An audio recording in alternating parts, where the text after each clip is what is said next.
Gimugna sa Dios ang lalaki ug ang babae sumala sa iyang panagway.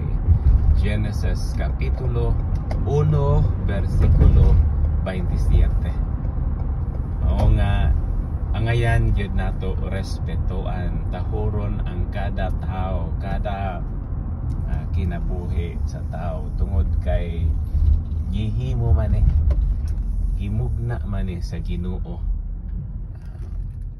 Anya ang pangutanaan ni karon kung nganong makaingon man ta nga kitang mga tao gimugna sumala sa panagway sa Ginoo. Daghan siguro mga rason, pero ang number one nga rason nga makita nato mao gyud ang intellect nato, ang kahibaw nato, free will nato, nga makahibaw gyud ta kung unsa ang sakto, unsay dili sakto, ug do natay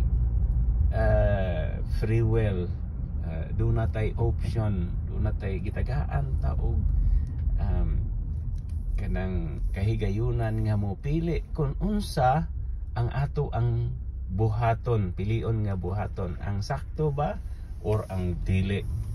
Mao na nga wala man ni sa uban nga mga mananap, kita ramang mga tao dunay kalidad nga makahibalo kung unsay sakto, unsay sayop, unya dunay kahigayunan sa pagpili kung unsay buhaton, ang sakto ba or ang sayop. Mao na nga ngayan gyud natong pasalamatan daygon ang Ginoo tungod niini, og agbaliko nato ang ngayan natong respetuan ang kada usa, kada tao nga atong mahimamat sa ato ang kinabuhi tungod kay kada tao gihimo sa Ginoo sagrado, ang ngayan gyud tahuron og respeto.